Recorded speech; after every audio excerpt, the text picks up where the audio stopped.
Hi, എല്ലാവർക്കും നമസ്കാരം. എല്ലാവരും സുഖമായിരിക്കുന്നെന്ന് വിചാരിക്കുന്നു. എല്ലാവരും സേഫ് ആയിരിക്കും. ഇന്നത്തെ റെസിപ്പി ഒരു ഇറ്റാലിയൻ ഡെസേർട്ടാണ് കേട്ടോ, തിരാമിസു. പിന്നെ ഒരു തരി പോലും ഗ്യാസ് ഒന്നും ചിലവാക്കണ്ട കേട്ടോ. ഫയർലെസ് കുക്കിംഗ് ആണ്, പക്ഷേ ടേസ്റ്റോ പറഞ്ഞറിയിക്കാൻ പറ്റില്ല. അത്രയും സൂപ്പറായിട്ടുള്ള ഒരു ഇറ്റാലിയൻ ഡെസേർട്ട് ആയിട്ടുള്ള തിരാമിസു ആണ് ഇന്നത്തെ റെസിപ്പി. അപ്പം എല്ലാവരും കണ്ടു നോക്കൂ. Super tasty tiramisu. കണ്ടോ, ഇതാണ് നമ്മുടെ തിരാമിസു. മുകളിലുള്ള കോട്ടിംഗ് ഒക്കെ കാണുമ്പോൾ തന്നെ കഴിക്കാൻ തോന്നില്ലേ? ചീസും ക്രീമും പിന്നെ അതിൻ്റെ നടുവിലുള്ള ലെയറിങ്ങും ഒക്കെ ആയിട്ട് സൂപ്പർ ഡെസേർട്ടാണ്. അതുണ്ടാക്കാനായിട്ട് നമുക്ക് ആദ്യം വേണ്ടത് ഒരു 2 ടേബിൾ സ്പൂൺ കോഫി പൗഡർ കേട്ടോ. ഇൻസ്റ്റൻറ്റ് കോഫി പൗഡറാണ്. അതിലേക്ക് നമുക്ക് ഒരു 2 ടേബിൾ സ്പൂൺ പഞ്ചസാരയും കൂടി ഇട്ട് കൊടുക്കാം. ഒരു 1.5 കപ്പ് നമുക്ക് തിളച്ച വെള്ളവും കൂടി ഒഴിച്ച് കൊടുക്കാം കേട്ടോ. എന്നിട്ട് ഇതിനെ നന്നായി ഒന്ന് ഇളക്കി യോജിപ്പിക്കുക. എന്നിട്ടിത് നന്നായി തണുക്കാൻ വെക്കണം.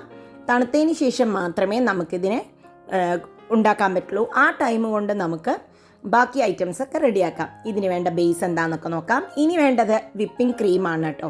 ഞാനിവിടെ ഡ്രീം വിപ്പിൻ്റെ ഒരു പാക്കറ്റാണ് ഉപയോഗിക്കുന്നത്. 2 ക്രീമിൻ്റെ പാക്കറ്റാണ് വരിക. ഇനി ഇതാണ് ഞാൻ ഉണ്ടാക്കാൻ പോകുന്നത്. അതല്ലെങ്കിൽ 200 ml വിപ്പിംഗ് ക്രീം ഉപയോഗിക്കാം. അതിലേക്ക് നമുക്കൊരു 115 ml തണുത്ത പാലാണ് കേട്ടോ. എപ്പോഴും ബീറ്റ് ചെയ്യുന്നതിന് മുമ്പ്, നമ്മൾ വിപ്പിംഗ് ക്രീം ഉണ്ടാക്കുന്നതിന് മുമ്പ് ബീറ്ററാണെങ്കിലും നമ്മുടെ പാത്രവും ഒക്കെ ഒന്ന് ഫ്രീസറിൽ വെച്ച് തണുപ്പിച്ചതിന് ശേഷം മാത്രമേ ഉപയോഗിക്കാൻ പാടുള്ളൂ. എന്നാലേ ഇത് കറക്റ്റായിട്ട് ബീറ്റ് ചെയ്ത് കിട്ടുകയുമുള്ളൂ കേട്ടോ. അതുമാത്രം നിങ്ങൾ എപ്പോഴും ഒന്ന് വിപ്പിംഗ് ക്രീം ഉണ്ടാക്കുമ്പോൾ ശ്രദ്ധിക്കണം. അതുപോലെ തന്നെ തണുത്ത പാൽ ഉപയോഗിക്കാനും നോക്കണം. ഇപ്പോൾ ഇതാ നമ്മുടെ വിപ്പിംഗ് ക്രീമൊക്കെ റെഡിയായി വന്നിട്ടുണ്ട്. ഇതൊന്നും താഴത്തേക്കൊന്നും പോകുന്നില്ല. കണ്ടോ, നന്നായി അടിച്ച് വന്നിട്ടുണ്ട്. നല്ല ഹൈ സ്പീഡിൽ തന്നെയാണ് ഞാൻ അടിച്ചിരിക്കുന്നത്. ഇനി നമുക്ക് ഇതിന് വേണ്ടിയിട്ടുള്ള ചീസും ബാക്കി സാധനങ്ങളും റെഡിയാക്കാം. മാസ്കർപോൺ ചീസാണ് നമ്മുടെ തിരാമിസുവിന് വേണ്ടി യൂസ് ചെയ്യുക കേട്ടോ. അതിൻ്റെ ഒരു 250 ml ഒരു ബോക്സാണ് ഉപയോഗിക്കുന്നത്. ഇതെനിക്ക് കർഫോർന്നാണ് കേട്ടോ ഇവിടെ കിട്ടിയത്. നല്ല ടേസ്റ്റ് ഉണ്ട്. ഈ മാസ്കർപോൺ ചീസ് എന്ന് പറഞ്ഞാൽ സാധാരണ ചീസ് പോലെയല്ല കേട്ടോ. ഈ മാസ്കർപോൺ ചീസ് പാലിൽ നിന്നാണ്, പാലിൻ്റെ ക്രീമിൽ നിന്നാണ് എടുക്കുന്നത്. നമ്മുടെ സാധാരണ മസാല ചീസ് പോലെയല്ല. ഇത് ഉപ്പിൻ്റെ ടേസ്റ്റ് ഒട്ടുമില്ലാത്തൊരു ചീസാണ്. ഇനി ഇതിനെ ഒന്ന് നമ്മൾ സ്പൂൺ വെച്ചിട്ടാണ് ഞാൻ അതിനെ ഒന്ന് സോഫ്റ്റ് ആക്കുന്നത് കേട്ടോ. കാരണം ഇത് ബീറ്റ് ചെയ്ത് കഴിഞ്ഞാൽ ചിലപ്പോൾ ഒരുപാട് സോഫ്റ്റായി പോകും. അപ്പോൾ നമ്മുടെ ഈ എഗ്ലെസ് തിരാമിസു ആയതുകൊണ്ട് തന്നെ അതിൻ്റെ കൺസിസ്റ്റൻസി കറക്റ്റ് ആവണമെന്നില്ല. അപ്പോൾ ഇതൊന്ന് ഞാൻ ജസ്റ്റ് ഒന്ന് മിക്സ് ചെയ്ത് അതിൻ്റെ കട്ടിയൊന്ന് മാറ്റിയിട്ടുണ്ട്. ഇനി ഇതിലേക്ക് ആവശ്യത്തിന് മധുരവും കൂടി നമുക്ക് ചേർക്കണം. ഇതാണ് കൺസിസ്റ്റൻസി ഇപ്പോൾ. ഇനി ഇതിലേക്ക് നമുക്കൊരു 1/2 കപ്പ് പൊടിച്ച പഞ്ചസാരയാണ് കേട്ടോ ഇടുന്നത്. 125 ml കപ്പിന് 1/2 കപ്പ് പൊടിച്ച പഞ്ചസാരയാണ് ഇടുന്നത്. അതിനിട്ട് നമുക്ക് നന്നായി ഒന്നും കൂടി മിക്സ് ചെയ്തിട്ട് വരാം. ജസ്റ്റ് ഒന്ന് മിക്സ് ചെയ്യുന്നു എന്ന് മാത്രം. നന്നായി പഞ്ചസാരയും കൂടി ആയപ്പോൾ ഞാൻ ഇതിനൊരു ഹാൻഡ് ബീറ്റർ വെച്ചിട്ടാണ് ഞാനൊന്ന് ജസ്റ്റ് ഒന്ന് മിക്സ് ചെയ്യുന്നത്. ബ്ലെൻഡർ ഞാൻ ഉപയോഗിച്ചിട്ടില്ല. ജസ്റ്റ് ഒരു ഹാൻഡ് ബീറ്റർ വെച്ച് മിക്സ് ചെയ്തു എന്ന് മാത്രം. അതിലേക്ക് ഒരു 1/4 ടീസ്പൂണോളം വാനില പൗഡറാണ് ഇട്ട് കൊടുക്കുന്നത്. എൻ്റെ കയ്യിൽ എസൻസ് ഇല്ല, നിങ്ങൾക്ക് എസൻസ് ഉപയോഗിക്കാം. അത് ഇതുപോലെ ഒന്ന് ജസ്റ്റ് ഒന്ന് മിക്സ് ചെയ്ത് കൊടുത്തിട്ടുണ്ട്. ഒരുപാട് വെള്ളം പോലെ ആവരുത് കേട്ടോ. ഇനി ഇതിലേക്ക് നമുക്ക് ആ റെഡിയാക്കി വെച്ചിട്ടുള്ള വിപ്പിംഗ് ക്രീമും കൂടി അതിലേക്ക് യൂസ് ചെയ്ത് കൊടുക്കാം. ഫുൾ വിപ്പിംഗ് ക്രീമും ഇടണം കേട്ടോ, അപ്പോഴേ അത് കറക്റ്റ് ആവുള്ളൂ. ഇത് എഗ്ലെസ് ആയതുകൊണ്ട് തന്നെ ഭയങ്കര സോഫ്റ്റാണ് കേട്ടോ. ഇത് രണ്ടും കൂടി മിക്സ് ചെയ്യുമ്പോൾ തന്നെ നല്ല സോഫ്റ്റ് ആയിരിക്കും. ഇത് ജസ്റ്റ് ഒന്ന് മിക്സ് ചെയ്ത് യോജിപ്പിക്കുക മാത്രമേ വേണ്ടൂ. ഒരുപാട് നേരമിട്ട് അടിക്കുകയൊന്നും വേണ്ട. ഇത് ഞാൻ ഹാൻഡ് ബ്ലെൻഡറാണ് കേട്ടോ ഉപയോഗിച്ചത്, അതല്ലാതെ വേറെ ഇതൊന്നും ഉപയോഗിച്ചിട്ടില്ല. ഇതാണ് നമ്മുടെ കൺസിസ്റ്റൻസി. ഇനി നമുക്കിത് എങ്ങനെയാണ് തിരാമിസു സെറ്റ് ചെയ്യാമെന്ന് നോക്കാം. സെറ്റ് ചെയ്യാനായിട്ട് ഒരു ഗ്ലാസിൻ്റെ ബൗളാണ്, പരന്നിട്ടുള്ള ബൗളാണ് എടുക്കുക. ഇതിലേക്ക് ഉപയോഗിക്കുന്ന ബിസ്ക്കറ്റിനുമുണ്ട് വ്യത്യാസം. ഇതിൻ്റെ ബിസ്ക്കറ്റ് ലേഡീസ് ഫിംഗർ ബിസ്ക്കറ്റ് എന്നാണ് കേട്ടോ ഈ ബിസ്ക്കറ്റ് ഉപയോഗിക്കുന്നത്. ഇങ്ങനെയാണ് ഈ ബിസ്ക്കറ്റ് ഉണ്ടാവുക. ഇതിൻ്റെ സാധാരണ ബിസ്ക്കറ്റ് മാതിരിയല്ല. ഇതിൻ്റെ ഉള്ളിൽ നല്ലോണം ഈസ്റ്റൊക്കെ ഉപയോഗിച്ചുണ്ടാക്കിയ ഒരു ബിസ്ക്കറ്റായിട്ടാണ് എനിക്ക് തോന്നിയത്. വളരെ ലൈറ്റ് ആയിട്ടുള്ളൊരു ബിസ്ക്കറ്റാണ്. അതിന് ജസ്റ്റ് നമ്മുടെ ആ തണുത്ത കോഫിയുടെ മിക്സ്ചറിൽ ഇടുക. ഒരുപാട് നേരം മുക്കി വെക്കാനൊന്നും പാടില്ല, അത് ഭയങ്കര സോഫ്റ്റ് ആവും. ജസ്റ്റ് ഒന്ന് ഡിപ്പ് ചെയ്യുക, എന്നിട്ട് ഇതിലേക്ക് ഇടുക. അത്ര മാത്രമേ നമ്മൾ ചെയ്യേണ്ട ആവശ്യമുള്ളൂ. ഇതിൽ ഗ്ലാസ് ബൗളിന് നീറ്റായിട്ട് അതിന് നിങ്ങൾക്ക് ഏത് ബൗളിലാണ് ഉണ്ടാക്കേണ്ടത് അതിൽ തന്നെയാണ് ഇത് സെറ്റ് ചെയ്യേണ്ടത്. ഇതിലിപ്പോൾ എനിക്കൊരു 12 ബിസ്ക്കറ്റ് ഞാനിതിൽ ഉപയോഗിക്കാൻ പറ്റിയിട്ടോ.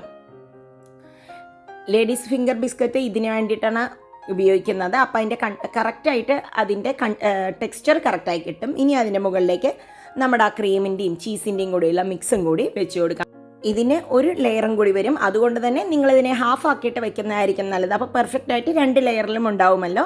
അപ്പോൾ ഇത് കറക്റ്റായിട്ട് നമുക്കെല്ലാം സെറ്റാക്കിയിട്ടുണ്ട്. എല്ലാവിടേക്കും ഒരുപോലെ തന്നെ സെറ്റ് ചെയ്തിട്ടുണ്ട് കേട്ടോ. ഇത് സാധാരണ കേക്കുമാരെ നമ്മൾ കട്ട് ചെയ്തല്ല എടുക്കുക. ഇനി ഇതിൻ്റെ മുകളിലേക്ക് എഗെയിൻ നമ്മൾ ബിസ്ക്കറ്റിനെയാണ് വെക്കുന്നത്. ബിസ്ക്കറ്റ് ഡിപ്പ് ചെയ്യുക, വെക്കുക. വളരെ ഈസിയാണ് ഇതുണ്ടാക്കാൻ. മാസ്കർപോൺ ചീസിന് മാത്രം കുറച്ച് എക്സ്പെൻസീവ് ആണെന്ന് മാത്രം. എന്നാലും ടേസ്റ്റും ഉണ്ട് കേട്ടോ ഈ സംഭവം. ഇടയ്ക്കൊന്ന് ചേഞ്ചിന് നമുക്കൊരു ഡെസേർട്ടായിട്ട് ട്രൈ ചെയ്യാം. അത്രയും ഈസിയാണ്. ഒരു കേക്കിനെ കുറിച്ച് ഒന്നും അറിയാത്ത ആൾക്കാർക്ക് വേണമെങ്കിലും ഇതുണ്ടാക്കാം. അത്രയും ഈസി ആയിട്ടുള്ള ഒരു ഡെസേർട്ടാണ്. ഇപ്പം ഇതിൽ 12 ബിസ്ക്കറ്റ് ഉണ്ടെങ്കിൽ നമ്മുടെ തിരാമിസു റെഡി. എൻ്റെ ബോക്സ് അത്രയും വലിപ്പമേ ഉള്ളൂ. അപ്പം നമ്മുടെ ബിസ്ക്കറ്റൊക്കെ കറക്റ്റായി വെച്ചിട്ടുണ്ട്. ഇനി ഇതിൻ്റെ മുകളിലേക്ക് നമുക്ക് ബാക്കിയുള്ള ക്രീമിൻ്റെയും ചീസിൻ്റെയും കൂടെ മിക്സും കൂടി വെച്ച് കറക്റ്റായിട്ട് എല്ലാ സ്ഥലത്തേക്കും ഒരുപോലെ തന്നെ നമ്മൾ വെച്ച് കൊടുക്കുക. പിന്നെ ഇതിനി സെറ്റ് ചെയ്യാനായിട്ടാണ് വെക്കുന്നത്. ഫ്രീസറിലല്ല കേട്ടോ, ഫ്രിഡ്ജിലാണ് നമ്മൾ വെക്കുക സാധാരണയായിട്ട് തിരാമിസുവിനുള്ളത്. എല്ലാ സ്ഥലത്തേക്കും ഒരേപോലെ ആവാൻ ഞാൻ നോക്കിയിട്ടുണ്ട് കേട്ടോ. അപ്പോൾ അതൊക്കെ സെറ്റായതുകൊണ്ട് ഈ ക്രീം കഴിക്കാൻ തന്നെ സൂപ്പർ ടേസ്റ്റ് ആയതുകൊണ്ട് പറയാതെ പറ്റില്ല കേട്ടോ. നല്ല സൂപ്പർ ടേസ്റ്റ് ആയതുകൊണ്ട് ഇനി ഇതിനെ ഒരു ക്ലിങ് ഫിലിം വെച്ചിട്ടാണ് അടയ്ക്കുന്നത്. എന്നാലും അതിലേക്ക് വെള്ളം ഒന്നും ഇറങ്ങാതിരിക്കുള്ളൂ. അല്ല എങ്കിൽ നിങ്ങൾക്ക് കറക്റ്റായിട്ടുള്ള അടപ്പുണ്ടാവണം. പക്ഷേ വെള്ളം ഒന്നും അതിലേക്ക് ഇറങ്ങിക്കഴിഞ്ഞാൽ അതിലേക്ക് എൻ്റെ ടെക്സ്ചറിൽ വ്യത്യാസം വരും. ഒരു 3 മണിക്കൂറോളം ഞാനിതിനെ തണുപ്പിക്കാൻ വെച്ചിരുന്നു കേട്ടോ. ഫ്രിഡ്ജിലാണ്, ഫ്രീസറിലല്ല വെക്കേണ്ടത്. ഇത് ഫ്രീസ് ചെയ്യേണ്ട ആവശ്യമില്ല. ഇപ്പോൾ തുറന്നിട്ടുണ്ട്. ഇനി ഇതിൻ്റെ മുകളിലേക്ക് തിരാമിസു എന്ന് പറഞ്ഞു കഴിഞ്ഞാൽ അതിൻ്റെ മുകളിലൊരു ഡ്രസ്സിങ്ങും കൂടിയുണ്ട്. 1 ടേബിൾ സ്പൂൺ ഞാൻ നമ്മുടെ ചോക്ലേറ്റിൻ്റെ പൊടി കൊണ്ടാണ് ഇങ്ങനെ ചെയ്യുന്നത് കേട്ടോ. എല്ലാ സ്ഥലത്തേക്കും ഒരുപോലെ നമുക്കിങ്ങനെ ഒന്ന് ഇട്ട് കൊടുക്കാം. അപ്പോൾ അത് കാണുമ്പോഴും കഴിക്കുമ്പോഴും നല്ലൊരു ടേസ്റ്റാണ് കേട്ടോ. ചോക്ലേറ്റ് ഇട്ട് ഒന്ന് സെറ്റായതിന് ശേഷം ഉപയോഗിക്കുകയാണെങ്കിൽ പെർഫെക്റ്റ് ആയിരിക്കും. ഇത് സെറ്റായതിന് ശേഷം മാത്രമേ മുകളിൽ നമ്മുടെ ഈ ചോക്ലേറ്റ് ഇട്ട് കൊടുക്കേണ്ട ആവശ്യമുള്ളൂ കേട്ടോ. ഇനി ഇതിനെ നമുക്കൊന്ന് കട്ട് ചെയ്ത് നോക്കാം എങ്ങനെയാണെന്ന്. സാധാരണയായിട്ട് തിരാമിസു ഇങ്ങനെയാണ് കേട്ടോ എടുക്കുക. ഏതെങ്കിലും ഇതെടുത്തിട്ട് ഇങ്ങനെയും നമുക്ക് എടുക്കാൻ പറ്റുള്ളൂ. സാധാരണ കേക്കിൻ്റെ മോൾഡൊന്നും മാതിരി കട്ട് ചെയ്ത് നമുക്ക് എടുക്കാൻ പറ്റാറില്ല. അപ്പോൾ ഇതായി എടുത്ത് ഇനി ഇതിനെ ഒരു പ്ലേറ്റിലേക്ക് ആക്കിയിട്ടുണ്ട് കേട്ടോ. കണ്ടോ, ചോക്ലേറ്റും അടിയില ബിസ്ക്കറ്റിലൊക്കെ കറക്റ്റായിട്ട് കോഫിയുടെ ഫ്ലേവറൊക്കെ നന്നായി ഇറങ്ങിയിട്ടുണ്ട്. ഇത് കണ്ടോ, അതിൻ്റെ ലെയറിംഗ് ഒക്കെ പെർഫെക്റ്റായി വന്നിട്ടുണ്ടെന്നാണ് എനിക്ക് കണ്ടപ്പോൾ തോന്നിയത്. ഇനി ഇതിരി ഒന്ന് കഴിച്ച് നോക്കാം എങ്ങനെയുണ്ട് ടേസ്റ്റ് എന്ന്.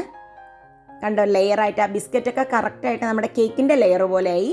കഴിക്കുമ്പോഴും സൂപ്പറായിട്ടുണ്ട്. അപ്പോൾ എല്ലാവരും ഒന്ന് ട്രൈ ചെയ്ത് നോക്കൂ. എഗ്ലെസ് തിരാമിസു എല്ലാവർക്കും ഇഷ്ടമാവും ഈ റെസിപ്പിയും എന്ന് ഞാൻ വിചാരിക്കുന്നു. നാട്ടിലും ഓൺലൈനിൽ മാസ്കർപോൺ ചീസൊക്കെ കിട്ടുന്നുണ്ടാവും. വീണ്ടും നമുക്ക് അടുത്ത വീഡിയോയിൽ കാണാം. ബൈ. Thank you.